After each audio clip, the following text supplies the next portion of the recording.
Hola, ¿qué tal? Mi nombre es José Mario Azale. Muchas gracias por seguirnos. El día de hoy tengo un invitado importante. Él es de Córdoba, Argentina. Es un intelectual, es también un consultor político. eh, es socio de una empresa consultora y colabora permanentemente con publicaciones de carácter periodístico. Estoy con Federico Zapata. Federico, muchas gracias por estar hoy día con nosotros, gracias por brindarnos estos minutos.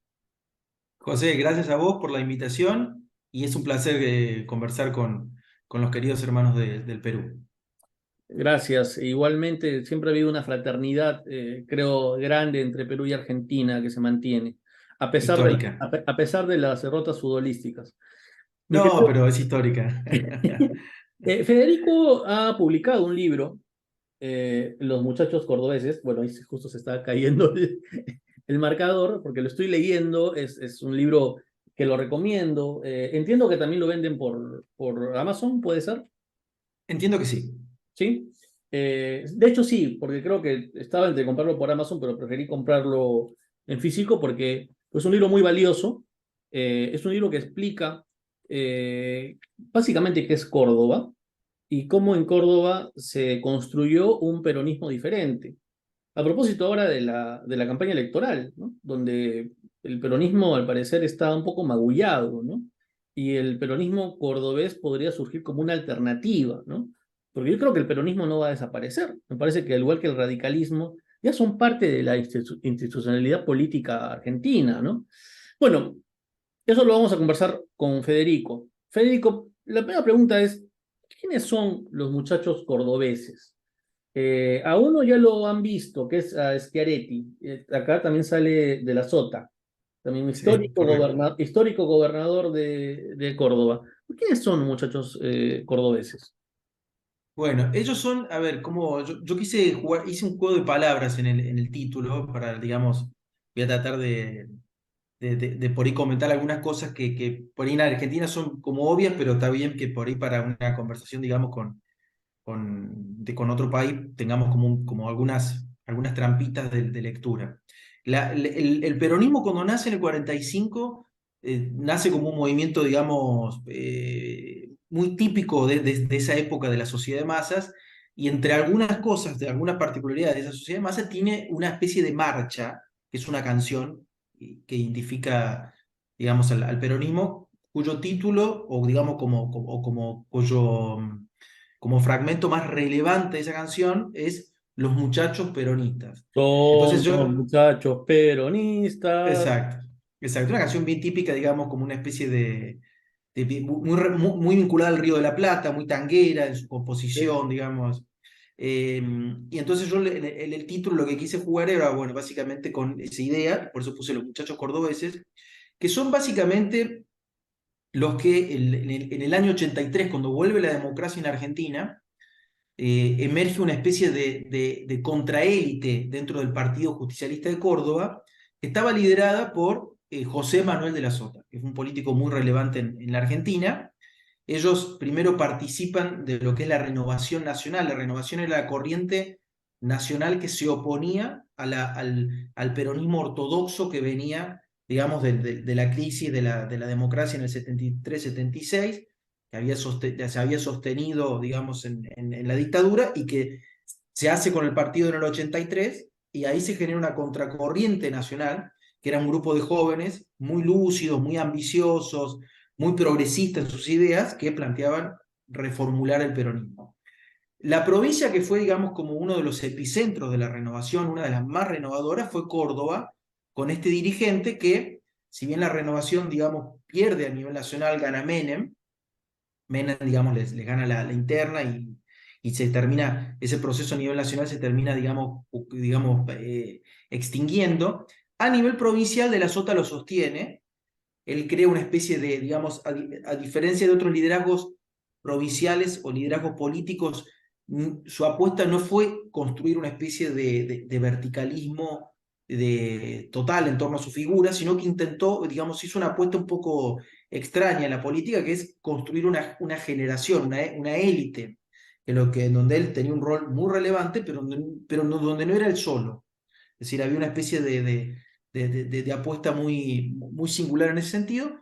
Y esa élite arranca, digamos, en el 83, los muchachos cordobeses arrancan en el 83 un camino largo, en el 87 se hacen con el partido del peronismo en Córdoba, luego de varias internas, tienen internas entre ellos, etcétera, etcétera, y en el año 98-99 finalmente llegan al poder en Córdoba a gobernarlo, y como dentro de esa generación, las dos figuras más conocidas, que además han sido los gobernadores de Córdoba desde el 99 a la fecha, fueron José Manuel de la Sota, que falleció trágicamente en un accidente, automovilístico. y claro, automovilístico, y Juan Schiaretti, que además de ser hoy gobernador de Córdoba, está terminando su última gestión como gobernador en diciembre, es en esta elección candidato a presidente, ha sido candidato a presidente. Bien, entonces es un peronismo diferente, digamos, es un Sí. peronismo que tiene sus particularidades dentro de lo que es el espacio-tiempo cordobés, básicamente. Em, y en ese sentido, ¿cuál sería la diferencia entre el modelo peronista de los muchachos cordobeses con respecto al modelo K? Evidentemente estamos hablando de una provincia importante, potente, frente a un modelo de país. Entonces, yo sé que es un poco complicado hacer la comparación, pero tal vez desde el punto de vista del peronismo, de la idea de lo que tiene que ser, digamos, el proceso de, digamos, no sé si de peronización, pero de imprimir, digamos, los rasgos de las ideas del general Perón, en la sociedad, ¿no? La idea de la comunidad organizada, hay una serie de ideas que están detrás, digamos, de lo que Perón dijo. Así que, ¿cuáles serían básicamente las diferencias entre los K, que empiezan con Néstor después de la crisis del 2001, y que sería, digamos, ahora la visión hegemónica del peronismo, ¿no? Por así decirlo, Ujú, ¿no? ujú. Y esta apuesta distinta, alternativa, de los muchachos cordobeses. Bueno, a ver, acá hay una cuestión importante para que, digamos, también me parece que va a ser más fácil responder la pregunta si empiezo por decir que la provincia de Córdoba es el segundo distrito, compite con Santa Fe, pero para que ustedes se den una idea, en Perú es como, geopolíticamente es el segundo distrito en relevancia, e históricamente siempre fue como un distrito muy de contrapoder, muy contestatario a el poder, digamos, sobre todo al poder del Río de la Plata, al poder, digamos, Aires. del puerto, exacto, de Buenos Aires. Siempre fue muy contestataria. A lo largo de su historia fue muy contestataria. Por eso, digamos, no es casualidad que esta especie de peronismo rebelde o de peronismo, yo le digo peronismo salmón, que nadó contra la corriente en los últimos 20 años, haya surgido en esa provincia y en esa sociedad. Dicho esto, a mí me parece que digamos, la gran diferencia, o vamos a tratar de descomponerla, pero una de las grandes diferencias es que mientras el kirchnerismo apostó, digamos, a kirchnerizar la sociedad, a traer la sociedad hacia la política, hacia el peronismo, ellos le llamaban la batalla cultural durante estos 20 años, digamos, obviamente una idea que hoy está completamente en crisis. Imagínense que la Argentina se está debatiendo, digamos, en torno a ideologías prácticamente anarco-libertarias, o sea que si después de 20 años de batalla cultural lo que tenemos es una discusión en torno al anarco-libertarismo, obviamente fue una hipótesis fracasada, digamos, ¿no? Lo digo así. Incluso Massa no la sostiene, que es el candidato, digamos. Pero su hipótesis tenía que ver con eso, ¿no? En una época, digamos, donde la sociedad venía, Argentina venía del fin de la historia a lo largo de los 90, una sociedad mucho más despolitizada. Dice, no, nosotros vamos desde el Estado a repolitizar la sociedad argentina para digamos, que nos sirva como el sustento para una transformación. Esa era un poco la ideología del kirchnerismo. Y el peronismo cordobés hizo una hipótesis a la inversa. El peronismo cordobés decía, bueno, nosotros tenemos que ganar y construir una mayoría en una sociedad no peronista. Córdoba es una sociedad que tiene 400 años, tiene una cantidad de capas identitarias muy complejas. Entonces nosotros tenemos que armar una especie de tecnicatura para gobernar una sociedad no peronista. Y en ese sentido hicieron como la hipótesis a la inversa. En lugar de traer a la sociedad al peronismo cordobés, el peronismo cordobés fue hacia la sociedad cordobesa. Yo digo ahí que se hizo cordobés antes que intentar que la sociedad cordobesa se hiciera peronista. Y por lo tanto, digamos, obviamente a partir de ese primer pilar diferencial, se derivan una serie de situaciones diferentes. Es Un segundo particular, pilar, es particular lo que mencionas, porque, por ejemplo, este tema de las contradicciones que pueden haber en Córdoba, ¿no? Porque recuerdo que en el libro mencionas al Partido Conservador, que no era conservador, el Partido Conservador cordobés, no, que no era conservador, más bien era bastante, era laico, era liberal y tenía la impronta de los sí, jesuitas. Entonces, no era lo que los que eran conservadores eran los radicales en ese momento, entiendo sí. En la sociedad cordobesa sí, claro. que estaban vinculados con los grandes intereses de los latifundistas, ¿no? Digamos, esa sociedad todavía media Sobre todo con lo aristocrática. clerical, ¿Ah? claro. Sobre todo con lo clerical, digamos, Bueno, ¿no? sí. Entonces, era algo muy particular, ¿no? Muy particular. Menciono esto Sí, porque me llamó mucho la atención, entre otras cosas, ¿no? sí, claro. El conservadurismo en Córdoba es un conservadurismo, entre comillas, progresista, como vos bien marcás, porque es profundamente laico y profundamente modernizante, digamos. De hecho, fue uno de los pocos partidos conservadores que aún con la ley Sáenz Peña, que es la ley de democracia del sufragio universal de la Argentina, siguió ganando. Ganó en Córdoba, era un partido muy popular, digamos. Y en ese marco, el radicalismo cuando nace, digamos, como obviamente los sectores liberales y progresistas estaban dentro del Partido Conservador, se nutre de los sectores más eclesiales, que eran los que de alguna manera, y las viejas familias, que eran los que habían quedado afuera. Entonces, digamos, nace como un partido más representativo del conservadurismo que el verdadero Partido Conservador. Pero bueno, sí, son esas singularidades históricas. Te decía, un segundo pilar que me parece que es importante para entender la diferencia del peronismo córdoba y el peronismo de, digamos, nacional kirchnerista, es que para el peronismo kirchnerista el epicentro de la transformación social es el Estado. O sea, nuevamente volvemos, ¿no? 2003, 2023, hoy el epicentro de la crisis, de la discusión política en Argentina es el Estado, es contra el Estado, básicamente, pero para el kirchnerismo el epicentro del Estado. ¿Y esto qué quería decir? Básicamente, uno, que había que empoderarlo; dos, que era el locus de la actividad de transformación; y tres, que debía transformarse en el motor y en el epicentro de la estrategia de desarrollo económico. Es decir, un Estado muy intervencionista, con potestad para meterse en algunos sectores económicos, la nacionalización de IPF, la estatización, etcétera, con la idea del Estado empresarial, mientras que en el peronismo de Córdoba el epicentro no es el Estado, sino es la alianza o la coalición entre una élite política autónoma y las fuerzas productivas dinámicas de la provincia, o sea, Estado versus coalición. Entonces eso hizo que obviamente en el proceso de Córdoba, a diferencia del proceso nacional, el Estado no cumpliera un rol de meterse y asfixiar a la sociedad, sino que lo que hizo fue intentar jerarquizar a los sectores productivos más dinámicos de la sociedad cordobesa, y eso hace que, obviamente, en la crisis del modelo kirchnerista luego de 20 años, el modelo de Córdoba sea una forma diferente de abordaje de un problema que el kirchnerismo no logra resolver. Por ejemplo, ¿cómo es digamos, el trabajo político de los sindicatos en Córdoba? ¿Tienen tanto poder que pueden, digamos, parar la producción local o tienen esa voluntad política, digamos, de enfrentarse a un todo o nada con las autoridades o más bien construyen de alguna manera estructuras de cooperación con las demás fuerzas? Te pongo el caso del sindicalismo porque creo que es algo muy evidente lo que ha ocurrido, no sé si va a ocurrir ahora después del domingo, pero al menos era muy evidente el poder de los sindicatos y cómo tenían el poder de paralizar prácticamente el país, ¿no? ¿En Córdoba pasó algo parecido, por ejemplo? Bueno, Córdoba tiene una tradición sindical muy fuerte en la década del 60 y 70.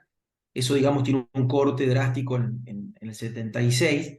Y el peronismo cordobés, cuando asume el poder, lo que busca hacer en esta idea de coalición, la centralidad es precisamente transformarse en una élite y en un Estado ágil que tenga la capacidad para, digámosle así, neocorporativista, para funcionar tratando de generar dinámicas cooperativas en dos sectores que estructuralmente tienden a confrontar, que son el capital y el trabajo. O sea que el peronismo cordobés hace un esfuerzo muy grande por instalar una arena, digamos, de convergencia y cooperación entre el capital y el trabajo en Córdoba, en beneficio de ambos, digamos, de alguna manera, que también es a contramano del intento del Estado, porque el empoderamiento del Estado en el kirchnerismo tenía como hipótesis, digamos, que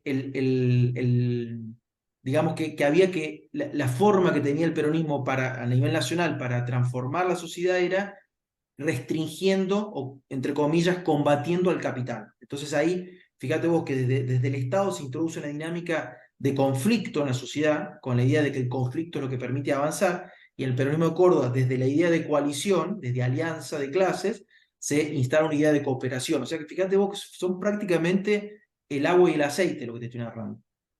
Y esto tendría que ver con la identidad del cordobés, que tú lo has desarrollado ampliamente. De hecho, creo que no se entiende la apuesta de este peronismo alternativo sin todo el preámbulo que realizas, que me parece muy interesante porque ayuda a explicar. De hecho, recién en el capítulo 3 ya empieza la historia de los muchachos cordobeses, pero todo el resto es un gran preámbulo que explica la singularidad, por así decirlo, o no sé, la singularidad, la insularidad de Córdoba, ¿no? Como provincia.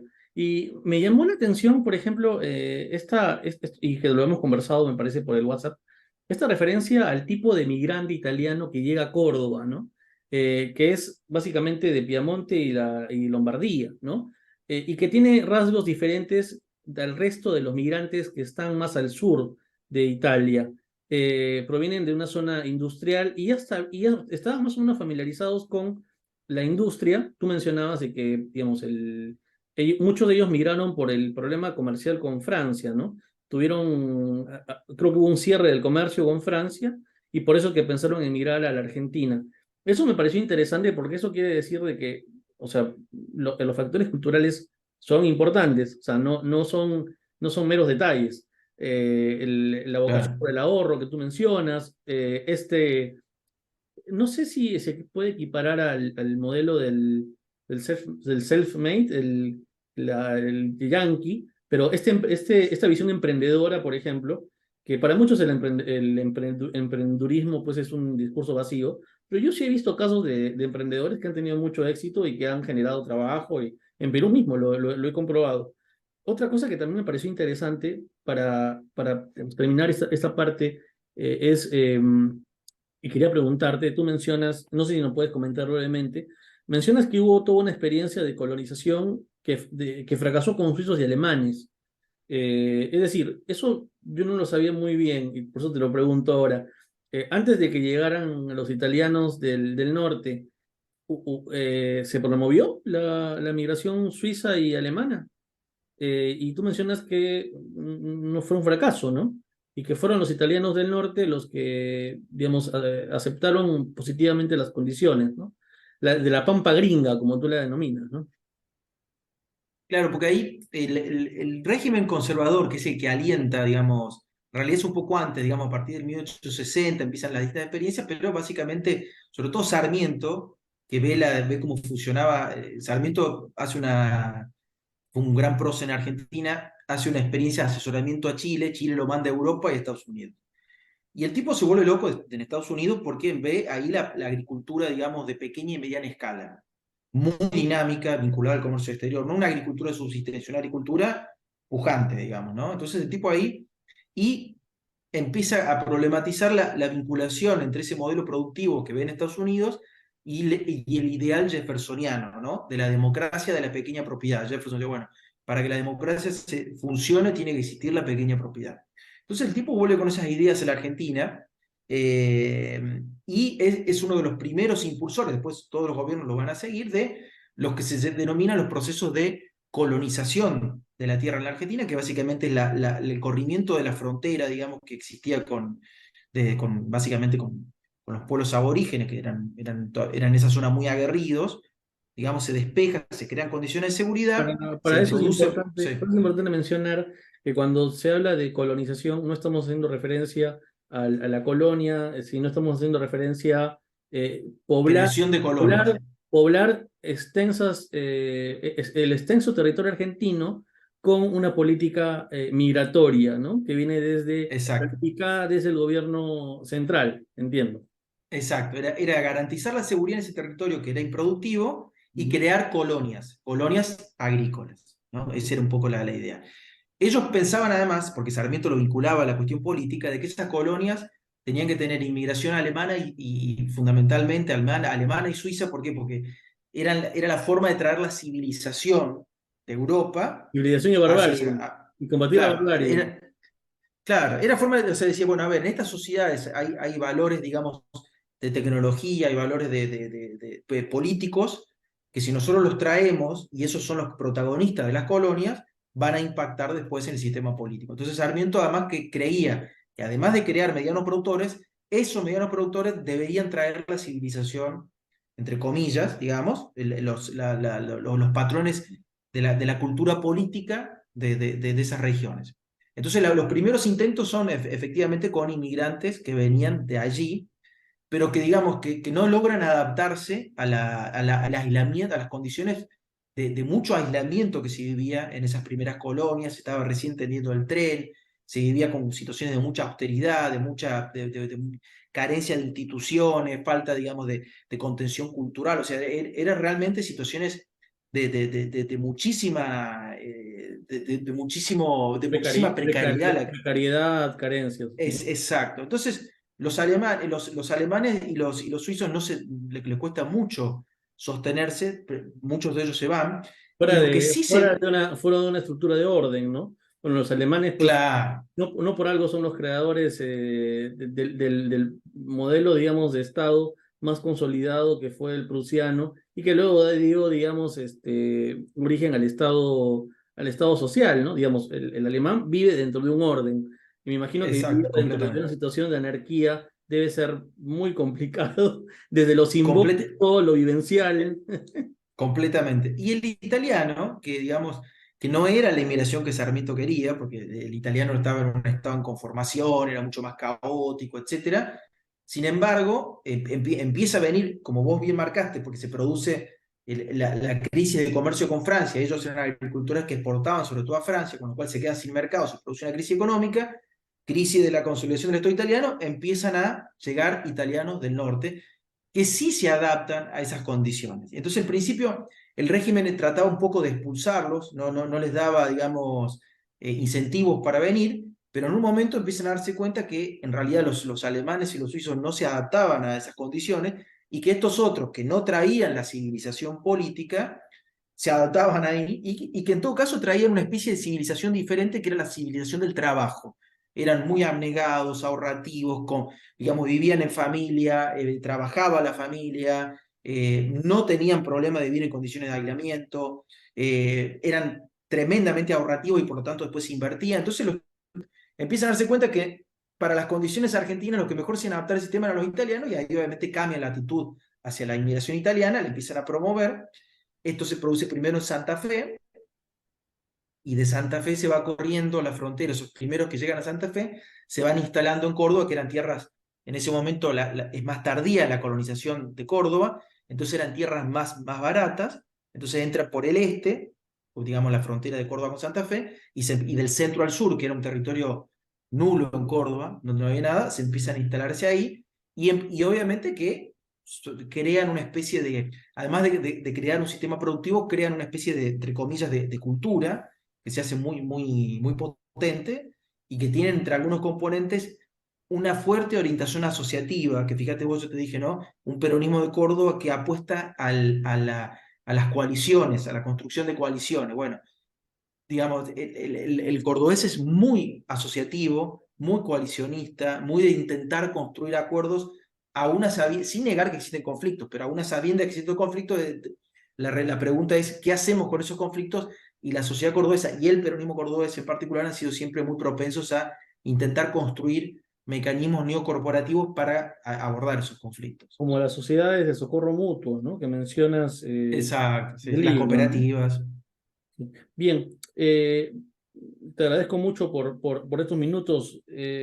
Federico, lamentablemente tenemos que terminar, pero quiero hacerte una última pregunta. No, nuevamente, Federico ha escrito este importante libro, creo que es una contribución creo que es una contribución importante y que va a tener, creo yo, mayor importancia aún después de las elecciones. Porque estoy seguro, y no sé si coincides, va a tener que darse una reflexión y replanteamiento de los grandes partidos en Argentina y se va a tener que ver experiencias exitosas, ¿no? Es más, desde el propio peronismo. Creo que este libro puede servir, digamos, de ayuda para el militante peronista para que analice que más allá de Buenos Aires, pues también hay otra realidad, ¿no? ¿Qué es lo que decimos nosotros en las provincias en Perú, ¿no? O sea, hay otra realidad fuera de Lima, ¿no? O sea, el Perú no se acaba en Lima. Podríamos decir lo mismo, ¿no? Argentina no se Ujú. acaba en Buenos Aires, ¿no? No se acaba ni siquiera en Cava, ¿no? O sea, también existe el Gran Buenos Aires, ¿no? Eh, Quería hacerte la pregunta que tiene que ver más con la coyuntura y es Schiaretti. Los que hemos podido ver los debates presidenciales, bueno, muchos se preguntaban, ¿qué es este señor, no? Este señor tiene una talla de estadista, pero tiene digamos, la seriedad, la parquedad, la formalidad de un presidente. O sea, yo no sé si el peronismo hubiera apostado y hubieran ido en bloque con Schiaretti, no sé si hubieran sacado un buen resultado. Evidentemente esto no se iba a dar por las cuestiones internas que se conocen, pero se destaca que es una persona que sabe, es una persona seria, es una persona que no le entra ¿cómo le dicen ustedes? Al puyazo, a la chicana, ¿no? Ujú. Se nota claramente que es un tipo, digamos, diferente. Lo único que a la gente le preocupa es la permanente referencia a Córdoba, Córdoba, Córdoba. Pareciera que está postulando a ser presidente de Córdoba o gobernador de Córdoba, pero no a presidente de la República Argentina. Como te comentaba al inicio del programa, yo creo que, digamos, la finalidad de Schiaretti es dar a conocer el modelo cordobés a través de esta elección, probar posibilidades, uno nunca sabe, pero al mismo tiempo ampliar su base política tomando como referencia a Córdoba y diciéndole a las demás provincias, ojo, podemos construir un modelo de país distinto. O sea, yo lo hemos hecho, ¿no? Y luego de las elecciones, veamos cómo van a resolverse. No lo sé, es un misterio, es una gran incógnita. Es la gran pregunta de estos días. Eh, yo creo que el peronismo va a tener que tomar en cuenta, quieran o no, esto. Y van a tener que replantear cuáles van a ser las nuevas estrategias. Porque yo creo que si el peronismo pierde estas elecciones, va a regresar de todas maneras. Pero ¿cuál va a ser la apuesta? ¿Cuál va a ser, digamos, el modelo que van a proponer de sociedad? ¿Va a seguir siendo el mismo modelo K? ¿O van a tener que hacer una discusión interna para decir, bueno, veamos un poco lo de Córdoba y también veamos el liderazgo de Schiaretti y como tú mencionabas, digamos, el equipo, que es un equipo, ¿no? El equipo, digamos, de cuadros políticos que ofrece Córdoba al peronismo, ¿no? No sé si... Sí, él, no, no, está bien yo coincido con gran parte. Yo creo que, a ver, eh, él, digamos, en el debate, lo que necesitaba en el primer debate, sobre todo, era asentar la idea del modelo de Córdoba, en el sentido de que era el único candidato ahí que tenía alguna gestión para mostrar con resultados exitosos, con grises, con matices, siempre hay problemas, etcétera, pero vos fíjate que el resto o nunca gestionó nada en términos públicos, o lo que gestionó está en zonas controvertidas. Entonces él necesitaba de alguna manera, en un país que está mediáticamente muy concentrado, entonces que es difícil que esto se conozca, necesitaba mostrar, che, yo tengo esto funciona. Mi propuesta es, creo que habiendo consolidado eso, él en el segundo debate quiere hacer una especie de voz del interior, es decir, se para ya más como deja, digamos, consolida Córdoba y en el segundo debate se para como una especie de clivaje federal. Bueno, vamos a reseteemos a Argentina, pero la reseteemos con un modelo que funciona y la reseteemos con un liderazgo federal. Esa es su propuesta. Si llega o no llega electoralmente, como vos marcás, aquel punto me parece que él instala esta semilla, y esa me parece que es su victoria, con independencia del resultado electoral. ¿Qué quiere decir? Que instala una semilla que yo creo que gane quien gane en la Argentina, el sistema político lo van a tener que resetear, así como está, ya no funciona más, estas coaliciones ya agotaron todo lo que tenían para dar, y las ofertas de las coaliciones son una expresión de ese agotamiento, pero me parece que Geretti deja plantada una semilla de un camino que podría reorganizar el sistema político y que podría tener como protagonistas, digamos, a a estos nuevos liderazgos federales. Él está dejando en la provincia un gobernador joven, muy ambicioso, alrededor de los 50 años, Martín Yarlora. Seguramente va a tener un protagonismo muy relevante, seguramente en cooperación con él, que ya está como suelto más a nivel nacional, puede tener un rol, digamos, pero el peronismo de Córdoba va por una pelea, en la crisis del peronismo nacional, el peronismo de Córdoba va por una disputa del sentido del peronismo a nivel nacional, y me parece que, no sé si le va a ir bien o va a ir mal, lo que sí tengo claro es que ante la crisis del edificio kirchnerista, que es sobre todo una crisis conceptual, el peronismo de Córdoba tiene un modelo conceptual alternativo para plantear, y obviamente que, digamos, si gana Massa, va a dialogar con esto, y si no gana Massa, el peronismo de Córdoba se transforma, te diría, en un actor principal de la organización del peronismo en los próximos 4 años. Ojo, no es el peronismo K asistencialista, que como mencionaba Federico, le da una centralidad al Estado. El peronismo cordobés, solamente un par de cositas y con eso terminamos. Cree en la innovación, cree en la producción de software, en la biotecnología. Eh, Acá hay incluso tú le dedicas un subcapítulo, el ascenso de la bioeconomía mediterránea, la industrialización de la biomasa, eh, obra pública, es decir, es un peronismo distinto. O sea, no es el peronismo Completamente distinto. al que se le ha asociado en esta última etapa. El peronismo K es algo totalmente diferente del peronismo cordobés, ¿no? Es un peronismo. De hecho, han antagonizado siempre, digamos, ¿no? De Ujú. hecho. Entonces, eso es importante sobre todo para los que asocian fuera de Argentina a la idea de que el peronismo es un partido, un movimiento, bueno, el partido es el Partido Justicialista, ¿no? Pero el movimiento peronista es, digamos, estatista, como dice mi ley, colectivista. Hay otros modelos distintos dentro del peronismo que pueden servir. Y la experiencia de Córdoba en ese sentido es importante. Así que cuando uno opine, tiene que opinar con conocimiento de causa. Por tanto, yo recomiendo que lean el libro de Federico, porque acá se van a dar cuenta que ese peronismo, el actual, el de Buenos Aires, el K, es un peronismo, pero hay otros peronismos. Y este peronismo es un peronismo exitoso. Es un peronismo exitoso en una provincia que entiendo, no conozco Córdoba, pero me han dicho que es muy hermosa. Ojalá tenga la oportunidad pronto de estar en Córdoba para poder conocer. Y Federico, te agradezco muchísimo haber dedicado estos minutos y espero que no sea la última vez que conversemos. Espero que podamos conversar de Por favor. repente luego de las elecciones. Y yo creo que Schiaretti, a mí me ha gustado el desempeño de Schiaretti particularmente. Me parece que es un hombre serio en un ambiente, en una fauna mediática muy jodida, ¿no? Y eso ya marca una diferencia, ¿no? Ojalá que esta seriedad y este modelo de éxito la población lo pueda ver, ¿no? Porque hay resultados reales, ¿no? O sea, no es el discurso, Ujú. ¿no? Hay resultados reales de cosas que se han hecho bien y que se puedan replicar si se toma seriamente lo que se ha hecho. Federico, te agradezco muchísimo. No sé si quieres decir algo más para terminar. No, un placer conversar, José, y bueno, y seguramente habrá momentos para volver a analizar después los resultados de la elección. Con todo gusto. Recomiendo entonces la lectura de Federico Zapata, Los muchachos cordobeses, cómo se construyó un peronismo diferente y cómo podría aportar a la Argentina del futuro. Gran libro, gran aporte en este momento para la Argentina en momentos difíciles. Federico, te agradezco muchísimo y estamos nuevamente en contacto. Fuerte abrazo, ¿eh?